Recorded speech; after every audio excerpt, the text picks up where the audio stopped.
Tony Award winner and resident choreographer at New York City Ballet, Justin Peck is also a celebrated director, filmmaker, and dancer. Hailed as a prodigy, Justin has created over 50 dance works with more than 20 for City Ballet alone. He has collaborated with Stephen Spielberg and performed a vast repertoire of works by George Balanchine, Jerome Robbins, Alexei Ratmansky, and Christopher Wheeldon, just to name a few. At the heart of Justin's work is his musicality. For me, music is the number one motivating force or inspiring force. And I feel really lucky that my job is to get to respond to music and get to interact with music. You're listening to Moving Moments, the podcast that explores the dance world's most accomplished and groundbreaking artists. I'm your host, Alicia Graff-Mack, Dean and Director of Dance at the Juilliard School.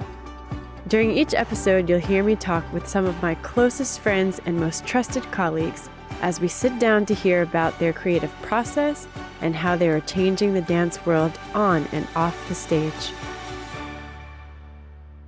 We are here in my office at the Juilliard School, and it brings me back to when you worked with the students. It was such a blessing for me, and I know for them. What was it like for you, and why did you say yes? Yeah. Well, first of all, thank you for having me on this. I'm really excited to be here speaking with you. I had been invited a few times by you, actually, to come make a piece for Juilliard for the new dances. And I was always super intrigued by it. And it just never really worked out scheduling wise. So just the clouds cleared, the planets aligned. And I was able to come in and do this piece, which was a really special experience. I've always loved the New Dances program. I've been coming to see the New Dances as an audience member probably since I was at the School of American Ballet. Mm-hmm. So it's one of those shows that I always try and catch. And it's also really refreshing because it's always right around Christmas time. Yeah. So it's like nutcracker, nutcracker, nutcracker, nutcracker, new dances. Thank you. So, and it's so focused on new work, which I always love. And I just adore that kind of phase of a dancer's development and trajectory where they're still learning and growing as students, but it's kind of like that transitional moment where they're learning to take agency over their own artistry and step into more professional shoes. And now they're all going off into the world, into all these amazing corners of the world, and taking on jobs with great companies. And it's wonderful to witness that. I took note that you were very present through the process. And you were like a chemist trying to find all the right ingredients to make the magic. Yeah. What goes into creating a work? How do you even begin to visualize what you're going to do? And how do you pull it all together? Yeah, that's a really good question. And I love talking about it because even after all this time and trying to explain it, I feel like there's no perfect way to articulate what that process is like. And it's so complicated. I didn't even know that I wanted to make dance or choreograph. I just was so fascinated by that and so blown away by that. And so I just kind of studied it for a few years. I would just go to the ballet every night and just watch it and be obsessed and curious over it. And then eventually, I want to say 5 years later, then I made my first little dance piece. But yeah, that's been my own kind of personal experience. And every choreographer works differently and every choreographer is inspired in different ways. Can you talk a little bit about your connection to music? I know that you have an extensive playlist, just music that you listen to, walking the streets of New York City, but also this idea of tradition and your connection to the New York City Ballet and getting to work and perform pieces that were created by Balanchine, who we know was just such a musical poet for movement. What does music mean to you and how do you visualize it? Yeah, I mean, for me, music is the number one motivating force or an inspiring force. And I feel really lucky that my job is to get to respond to music and get to interact with music. I think it's so instinctual in all of us to want to dance when we hear music. Like, even I have a daughter, and putting on music, and you know what that's like too. Yes. You have kids, and they really love Yeah, to move so innate. too. Yeah, it's like, it's something that's inside of all of us, I think, and it's something universal and that we can connect to. And so that's one thought. And then when I first came to New York, when I became interested in ballet, and I came to go to the School of American Ballet, and I started to come to see New York City Ballet all the time, I was blown away by the fact that someone like George Balanchine was able to make dance about the interrelation between music and movement, and that it can just be that alone. It didn't need anything else. It didn't even need costume design, or, you look at a work like Symphony in Three Movements, which is everyone's in leotards and tights, kind of rehearsal wear. And it's this incredible Stravinsky score and this mind-blowing dance that like brings to life movement in space and is in conversation with the music. And there are many choreographers who don't have this same approach, and that's totally valid and interesting, and I have a lot of respect for that too. And just to throw a more obvious example of that is Merce Cunningham's work, and how he was so curious about movement of the body, and this kind of like chance and circumstance of putting a dance together with a piece of music that was worked out separately, and seeing what happens in that moment. In the moment. Yeah, the kind of thrill of that too, which is also great. What practical tools do you use when you're creating? I'm talking about, do you lock yourself up in a room and dream of the steps, or start to actually physicalize the ideas? Do you take notes, draw pictures, use your phone? I usually try and kind of like build up this kind of, I call it like a portfolio, because it's many different things.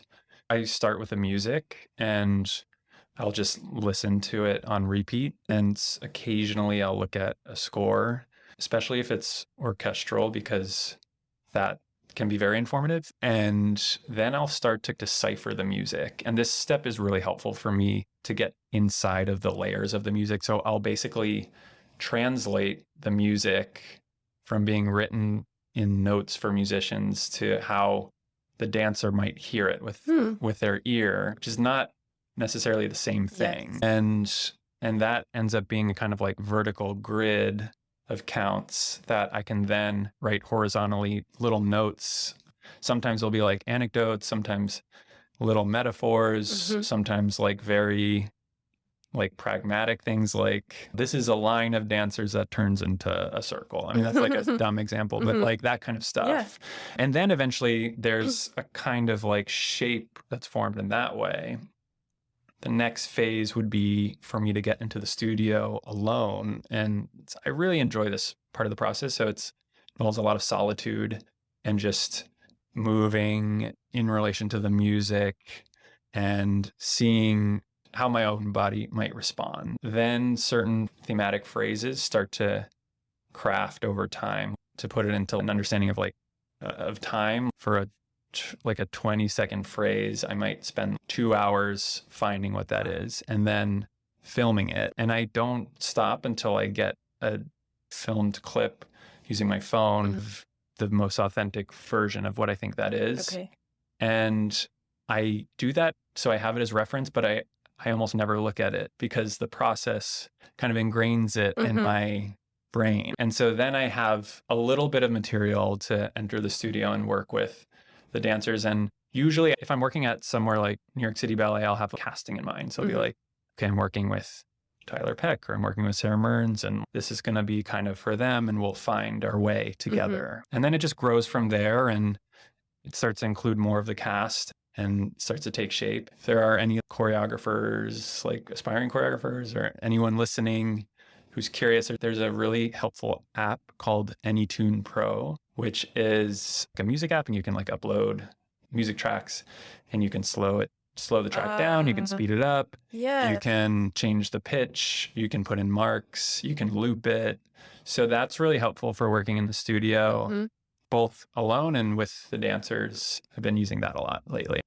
I'm just thinking about your time in the studio on your own working and wondering how you take care of your own body as an instrument. I don't know if you're actually performing, taking like daily class, but how do you prepare your own self Yeah. for that process? I don't normally take like a communal ballet class. I'll usually do a kind of modified bar that is very much programmed to prepare myself for the kind of movement I need to do. I don't go in there and do an hour and a half class where I'm jumping and working on my turnout and looking at my Right. extension. It's about finding alignment and finding a sense of opposition, which is one of the defining qualities of ballet. It's like what makes ballet unique, I think, is that everything is working. It's like two sides pushing against one another, whether it's like the turnout of the legs or the arabesque against the back or the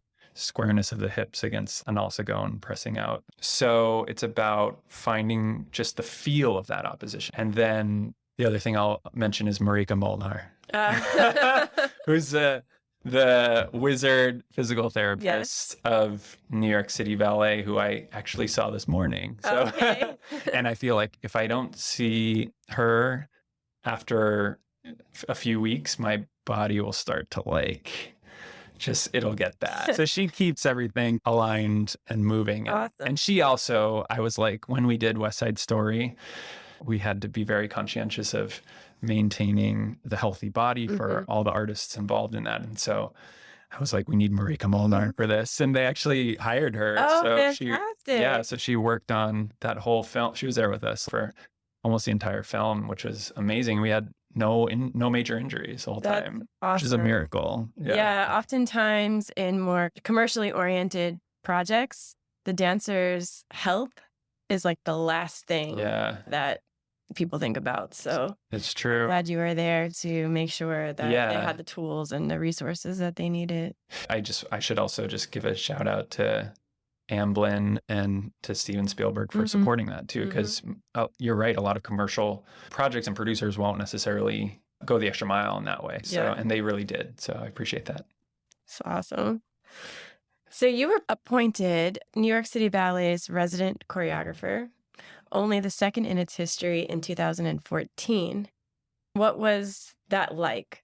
I was so hungry to make work at first. And I was very impatient. I was like, give me some like main stage opportunities. And I'm looking back, I'm appreciative of getting to first work a little bit more privately at the New York Choreographic Institute, where I did several sessions. I did more work there than the average choreographer gets to do at the Institute. So that was sort of like my training ground. And then when I started making work for New York City Ballet, it was this thing that happened where all of a sudden it was nonstop. Like, was offered my first commission, and Peter Martin's the director at the time, really liked a piece that I made for the Institute. So he all of a sudden wanted me to expand that ahead of that first commission. But I felt like I was just, whoa, I need to just keep my head down and do the work. And I just kept making work and making work and making work and not really getting a chance to get in my head about it. And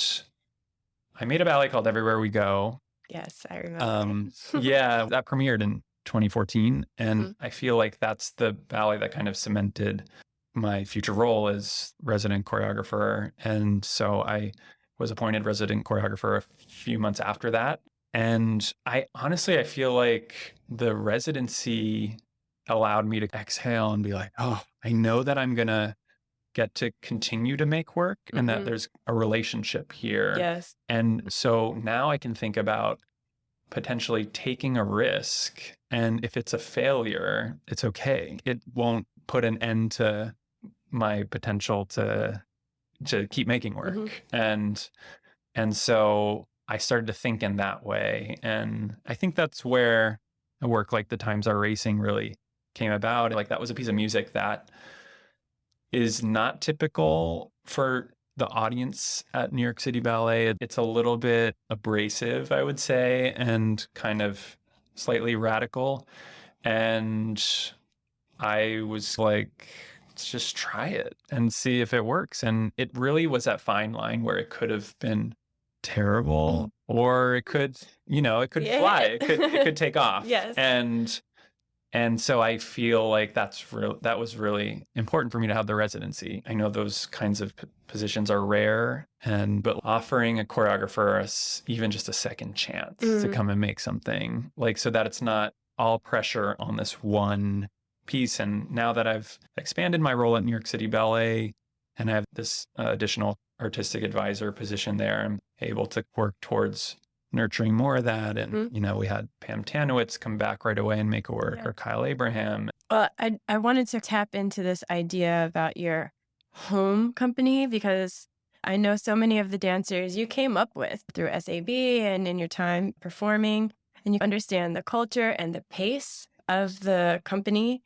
What is it like to then step out of your home and be a guest choreographer in other companies? What are the pros and cons or kind of challenges that you face? Yeah, I guess when people started to become interested in my work, I started to get offers to choreograph for other companies, which I was so thrilled about. Like, I was like, this is amazing. I'm going to get to travel and go to different places and work with different companies. And it was a dream for a while there. And I feel like there's a little bit of an adjustment that's happened lately. And I think I'm learning that it's not about going to a company. It's about going to make a dance for the dancers, for the artists. And that who those artists are, it can change in a company. Like, it can change even in a short amount of time, like in 5 years, it can be a different sort of vibe. Yep. I find it interesting that as a dancer and a performer, I think we can connect to the idea that at some point, all the hard work and everything amounts to this fleeting moment of magic, right? All of the elements have to come together to make that. What does that mean in terms of choreography? Do you ever feel that same high as a choreographer, or are you seeking something completely different? I mean, yes and no. I think it's definitely slightly different. I get the dancer high. I feel like another way that I used to think about it is or I still think about it, is forget about the past and you forget about the future, and you're just thinking so much in the present, right? When you're on stage. And I love that. As a choreographer, there's a similar sort of high in when something's never been seen before, and then it's in front of an audience, and just sensing the energy of the entire room, not just the performance on stage, but what the audience is exuding. And it's not always great. More often than not, it's not great. But those moments when it happens, it's so profound. It's hard to put into words what that feels like. And one of the works that I think of is I did a kind of new interpretation of Copland's Rodeo score. And still now when we perform it, it's like the performance is going on stage and it's great to watch. But I'm more intrigued by the energy in the space. There's something about that ballet where the audience is kind of buzzing. It's something more subtle, and I can't explain it, but there's something there. And that's the magic when that happens. I think it's this visceral energy that dance has the power to do.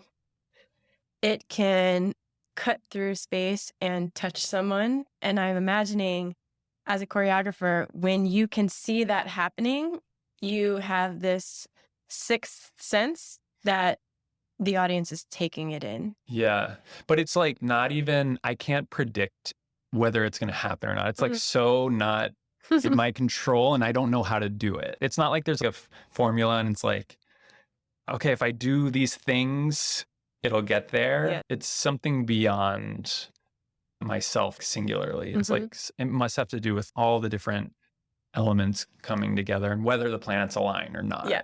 You really have a gift for understanding all of the elements that come together, like a film director. I feel like you have a film director's eye, which is so different than how you visualize dance on a proscenium stage. How did you get to learn these things? Was it trial and error? Did you take a film course? How did you understand how to create dances for camera? Yeah, that's a good question. Most of what I've learned as an artist, whether it's as a choreographer or filmmaker or anything, has been through the experiences of doing and getting to be working in a process with others and just being hyper aware of everything that's going on and taking notes about that and asking a lot of questions and then supplementing that with research.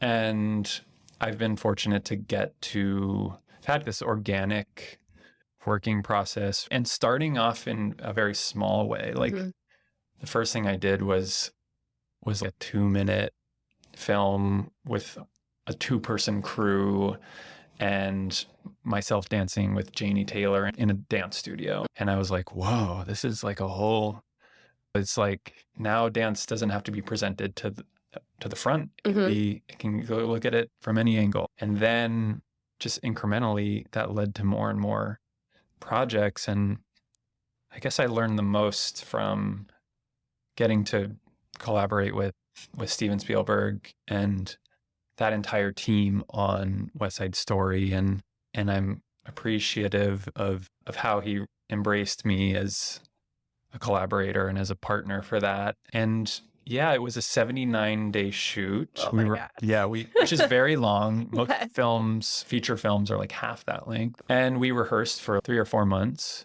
I did a lot of prep work, like very hands-on prep work with Stephen and with Tony Kushner, the screenwriter, and I just learned a lot. The film shoot, I was sitting next to Stephen for every minute of every day. Wow. There's a lot of downtime. So I would ask him a lot of questions. I would get to interact with the crew, which was also so informative, and they were very generous with answering any questions. I even operated a shot that's in the film. What? Yeah, and it was a night shoot, and I had to work the third axis of the camera.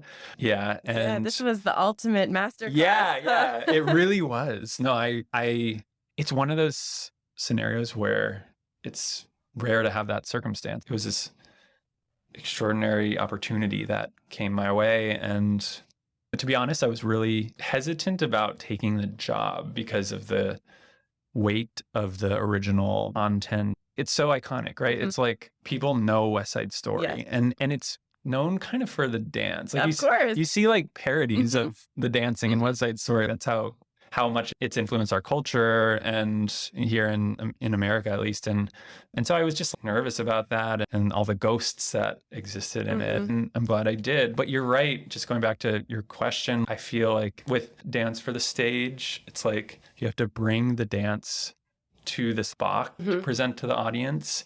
And everything has to be designed and organized to exist in that box. And then with film, there's no box. Dance suddenly can be anywhere, and the camera comes to the dance. Right, and you can guide the eye. Yeah. The thought that you can just choreograph a hand. Yeah. And that can be the thing that the audience member sees. Absolutely. Sometimes there can be greater intimacy to be found through that medium because you can get close to the hand, or you can get close to the face, and you can feel the close energy between two dancers. In that way, there can sometimes be a little more range. And so, but it can also be daunting. It's like, then you have infinite choices. Yes. Just to talk a little bit about West Side Story again, like the cool scene, which takes place on this kind of dilapidated pier, the entire set was customized to the dance. Wow. So it was built from the ground up to function with the choreography. So I had to build out the dance in collaboration with the production designer, with the scenic designer. And that was a little bit daunting, and that was a long process for us to figure that out. Do you think you would take on other big projects like this? Do you see yourself as a major motion picture choreographer now? I think for me, it's always about what can I learn from working with a director.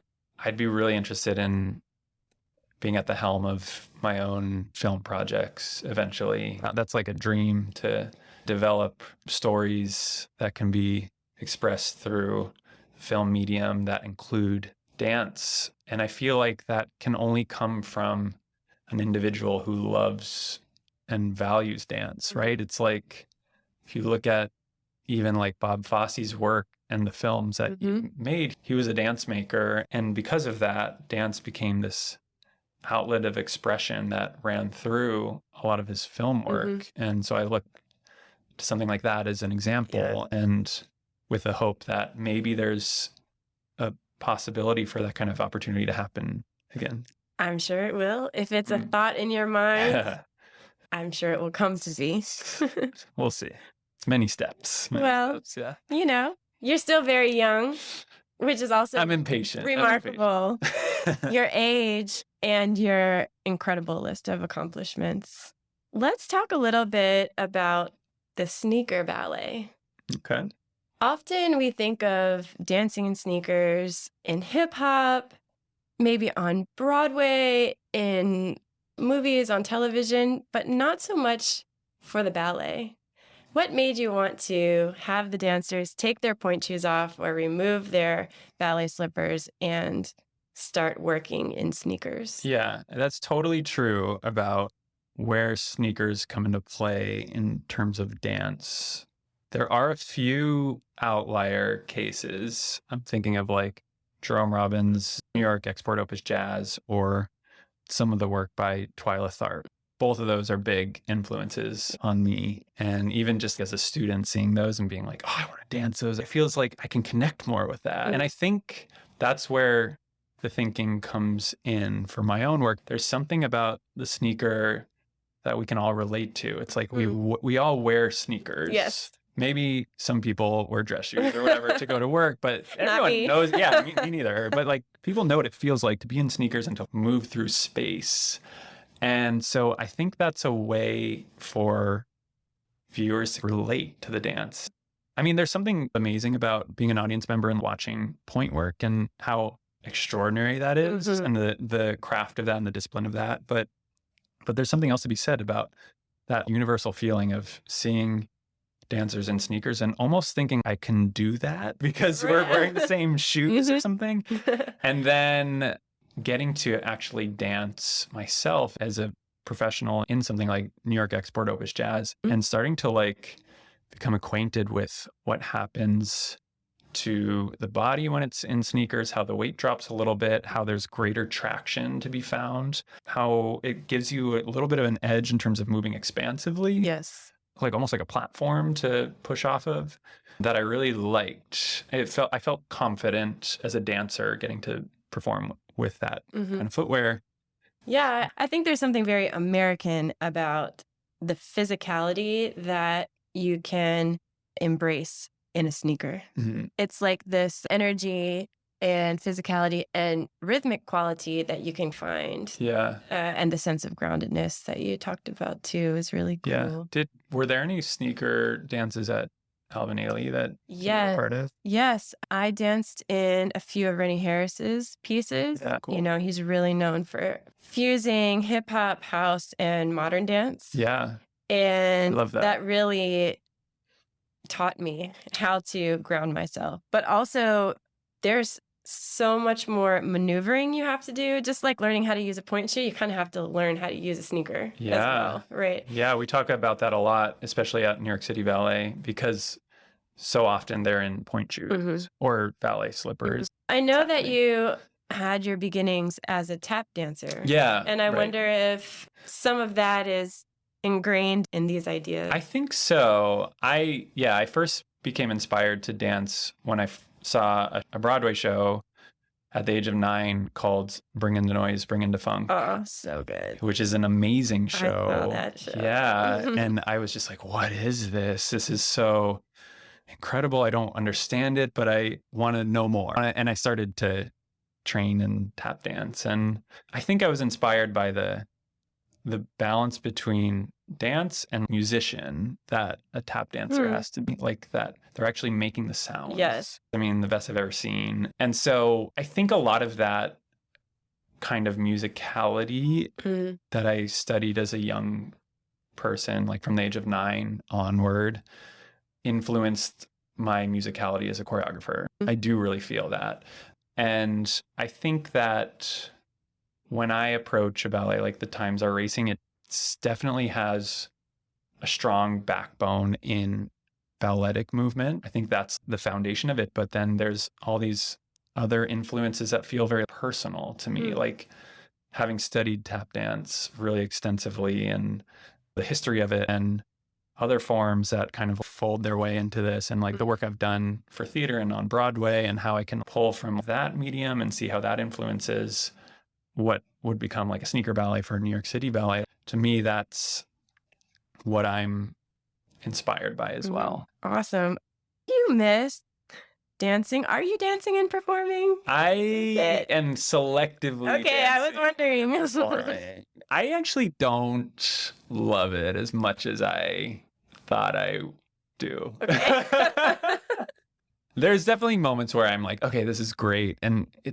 But my body's much happier now. I think like, even though I'm very physical in my process as a choreographer, it's like, it's not the extreme of performing. I just made a short dance film on location here in New York, and it was like an all-day shoot, and I choreographed it and I performed in it as well, and I am so sore. Like I feel like it's definitely it's a lot of sacrifice. Yeah. And I definitely appreciate dancers going there. Yeah, well stated. Yeah, but I feel the same way. yeah, I you're felt still like I dancing a little never- bit, though. Yeah, I felt like I would never get over the want to be a dancer, Yeah. like perform full time. Yeah. But I think as I got older and I had more time having kids or what have you away from dancing, I realized I got to learn other things that drew me in and kept me interested. And now the thought of performing full time is totally non-existent. But you'll do selective Sure, yeah. things. Yes, very body conscious, Yeah. age conscious. Okay. Things Well, maybe I we will do. can get in the studio together, do a little something. I can mean, pull out a sneaker. Okay, Not a we can do issue. that. We can do that. We do the sneakers. We do the sneakers. Let's see. I did a project actually once with Mikhail Baryshnikov invited me to I make a saw solo. Oh, you saw it. I was in the front row. Okay, amazing. And that was terrifying because he was 70. And so it's like, first of all, greatest dancer of all time. Yes. Second of all, 70 years old. Like, what is he going to be comfortable with? How do I push him? How am I respectful of his physicality in this phase? And it was really, there was a lot of stress that I had to keep inside, but it was a really amazing experience to do that. So That was an incredible performance. And I remember watching him. It was like a masterclass in performance. Oh, yeah. He could just stand there. And then he had these beautiful steps to do and his transitions and everything. yeah, Outstanding. he's a true artist for sure. Life is so full for you. In addition to your growing portfolio of work, you are also married to one of the nicest human beings on the planet, Patricia Delgado, and you have a beautiful baby girl. How has being a dad affected your outlook and approach to your work? Yeah, that's a great question. I think I'm still like finding it. And I think it's like, for me, it's great perspective. And it's also this kind of like expansion of life. And like, I was nervous about having a kid and what that would mean sacrificing. I feel like there's still a way to figure out how to make it happen, Yeah, right? life just opens up Yeah. and makes room, right? Yeah, but you don't realize that until you experience it, right? Yep. And so that's what I feel is so amazing about it. I thought I was going to enjoy it, but I'm enjoying it way more than I even realized I would. And so that's been just so special and like beautiful. Well, thank you so much. I'm just so grateful to know you and to get to live this life of dance and art with you. Oh man, I feel the same way. I feel like you were saying it earlier, like the dance community is so small but that's what it's really about. It's about community, and I feel a really important connection with you. And so thank you for inviting me. I hope you enjoyed this episode of Moving Moments. If you like what you heard, please tell your friends about it. Spread the word. Be sure to follow the show, rate us, and leave a review wherever you get your podcasts. To keep up with future episodes, follow us on Instagram at Moving Moments Podcast and visit us at artfulnarrativesmedia.com. Tune in next week as we hear another inspiring artist's moving moments.